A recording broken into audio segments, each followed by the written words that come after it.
we all know that we need to inject CO2 to planted aquariums, especially high-tech planted aquariums. So the right way or the most effective way to inject CO2 into a planted aquarium is pressurized CO2 injection using this cylinder and regulator method. We all know that. But some of us don't like to handle or don't like to fiddle around with the pressurized CO2 cylinder, or we don't have any means to refill the CO2 cylinder, or it could be because of the budget that's involved in getting a actual pressurized CO2 kit. So these people will move on to something called DIY. So DIY is nothing but you bought the two bottles and you mix some materials, and you will get CO2 out of that reaction. But the challenge with pure DIY method is that sometimes the reaction is much more than what we expect. The bottle will get burst. Sometimes one liquid will get mixed into the other bottle and we'll have to redo it. And most importantly, you can't regulate the CO2 injection by using a solenoid in this pure DIY method. So all these things will result in fluctuation of CO2, and that will result in algae issues, especially BBA and hair algae issues. And sometimes some days we forget to look at the tank, and the next day we realize we are out of CO2. Then we have to buy the material and then mix it, because we don't have any gauge or any means to know how much pressure is inside these bottles or how much pressure is going out. So all these issues are there in pure DIY. So if you're someone who wants best of both worlds, like you want to have the timer and solenoid from the real CO2 system, you need to have the pressure as well. You need to monitor all those things. At the same time, if you are not willing to invest, or if you don't want to handle those pressurized CO2 systems, there is something called CO2 kit nowadays available. In this video, I am going to show you the unboxing and installation of Fzone CO2 kit. In the coming videos, I will let you know how long these things lasted, what are the materials required, what could be the monthly expenses around that, was it effective, did I face any issues in that, or did I love it? So all these details I will be bringing it to you in the coming videos. But right now, let's get into the unboxing and installation of Fzone CO2 generator kit. So this is the CO2 generator kit, and we do have the cylinder up front. So this Fzone CO2 generator kit comes in two sizes. One is 2.5 liter of tank. That's what we are unboxing here today. And it does have another version which is about 4 liter cylinder. So for this purpose, we need citric acid and baking soda. That's what we have. This is some manual. You can read through it. Then we'll have one more small box coming along with the CO2 generator kit. This should contain all sort of stuff that we need to install. Let's see one by one. So in the first box, what we got here is actually the solenoid itself. I mean, this is one of the key feature when you want to use a CO2 generator kit. You look forward to have the solenoid. That's the whole point of having this kit, apart from other features and benefits. So this one actually is a needle valve. This is a part for the solenoid. They do give us a funnel to fill in the materials, right? So, and we do have a measuring cup, and they do give us the CO2 tube. Looks good. And a very cheap diffuser. We are not gonna use it anyway, but I like this. They have given us a U-bend and also a couple of suction cups. I guess we'll be using Aquarium diffusers anyway. And we have a next box, which is the most important box. This contains the bubble counter. It goes on to the needle valves. We do have this filter. This is actually a filter for this CO2 generator kit. And that's the regulator. That's the pressure regulator. It's dual gauge. It's really good. You have the needle valve, and it's a dual gauge from Fzone. Give us some extra washers, and that sums up the part that comes along.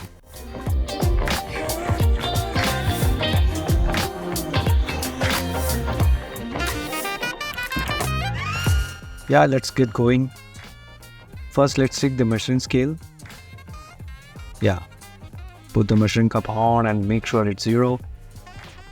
To the CO2 generator, we are gonna actually add 300 grams of citric acid. It's really important that you actually put in the citric acid first, because baking soda is of a powder form. It's always better to put citric acid first into the cylinder, because then the chances of everything mixing upfront will be lesser, and we need a steady reaction and we need continuous the flow of CO2 until the materials gets exhausted. And for that, it's really important that you have this citric acid going in first.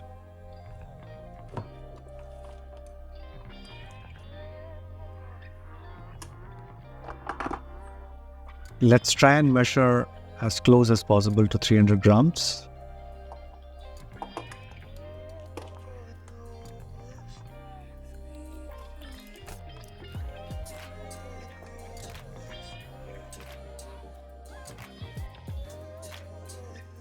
Yeah, I'm struggling a little bit here to get that 1 extra gram. I think it's there, yeah.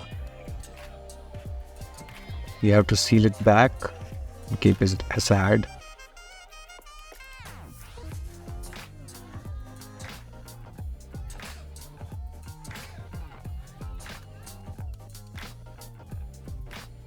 It's time for us to put the citric acid in. So you can use the funnel which has come along with the kit, actually not just for water, actually this works for both the material. It goes really smooth in. So 300 grams goes into the generator kit cylinder.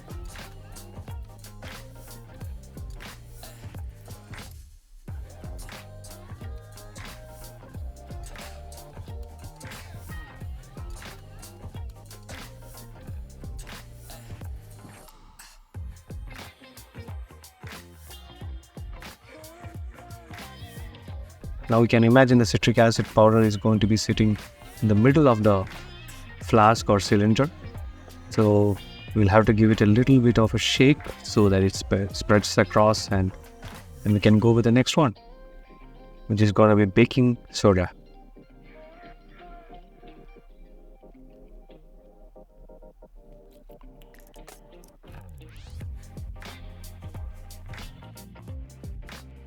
Again, let's take the measuring scale, put the cup on and make sure it's reading to 0 before we start.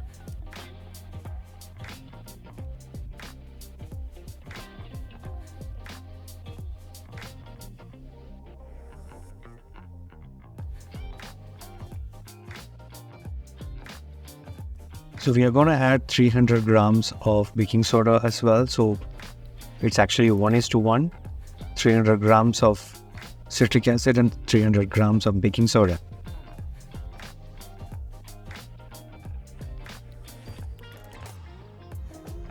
Not sure how long it's gonna last. We are gonna put this entire system CO2 on a 1 feet cube tank, a new that style that I'm actually making in.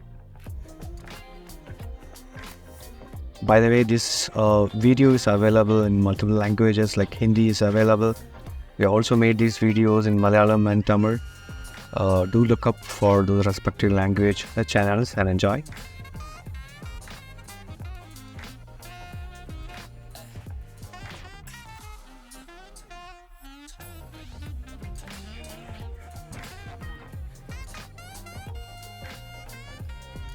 Let's use the same funnel. Put this material. So this is gonna sit on top of the citric acid.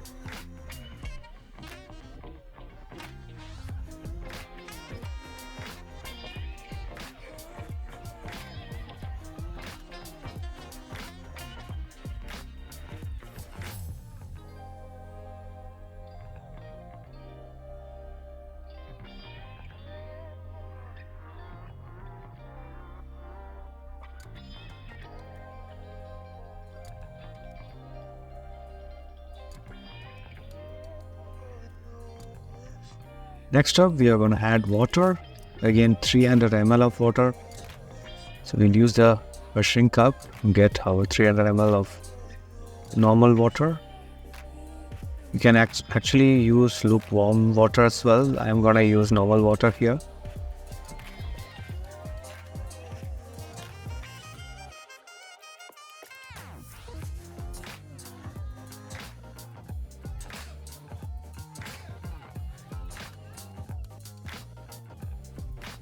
before we pour in water, we need to make sure we have the pressure regulator ready. So we got to remove the sticker and put the filter on first, and then keep it ready, because as soon as we pour in water, it's gonna start reacting and gonna give out the CO2. So let's keep this regulator and filter ready first. So the filter goes under the regulator.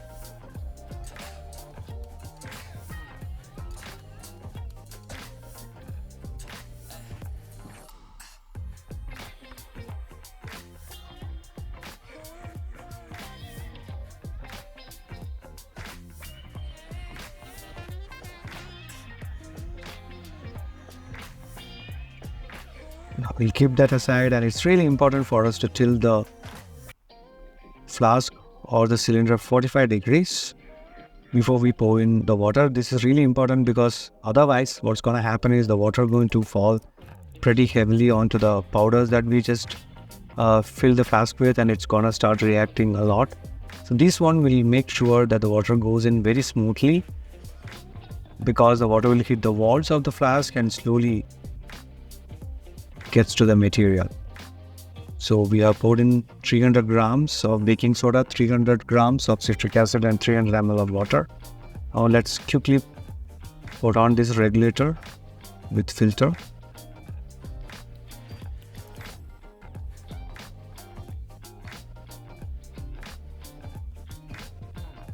Let's tighten it and make sure there is no leak.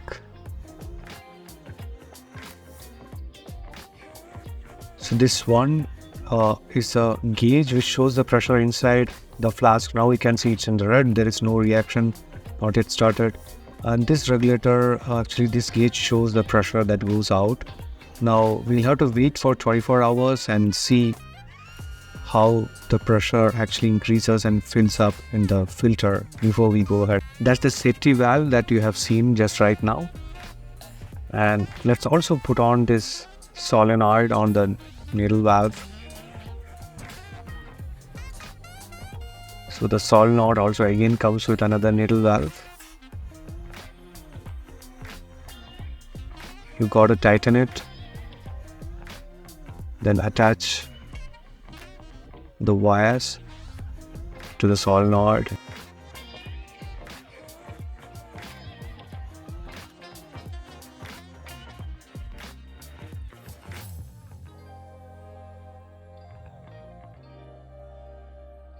And yeah, we do have the bubble counter out here. Let's fill the bubble counter up with some water. Or you can actually also use some vegetable oil as well. If you use water, there are chances that it will evaporate much faster, but yeah, that's fine. We're gonna use some water.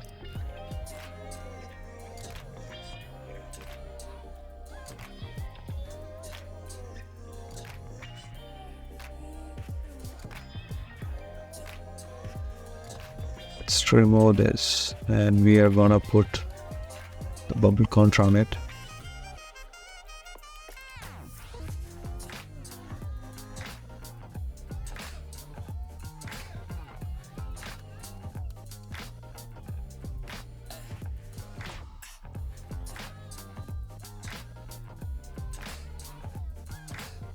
The entire system,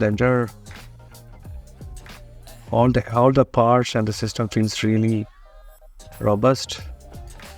Then we got to install these wires to the solenoid.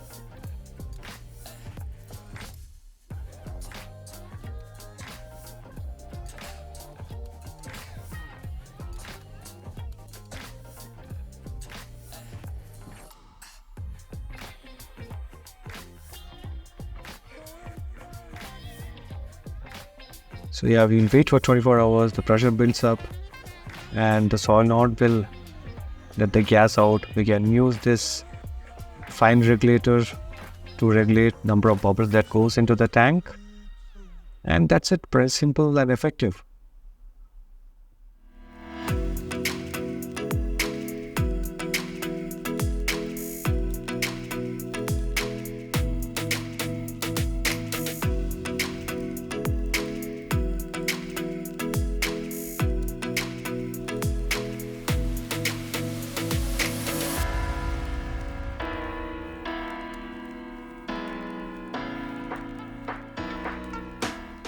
we are back in the morning. Actually, it took only 12 hours for the pressure to build up. You can see the needle is now in the green segment. So we do have enough pressure inside the tank. And we have installed this onto the aquarium new diffuser, and we have put this on a 1 feet cube tank. We are giving 1 bubble per second right now. We'll get back to you with more details about this. How long does it last? How effective it is? Like I said, yeah, see you in the next video. Until then, bye-bye.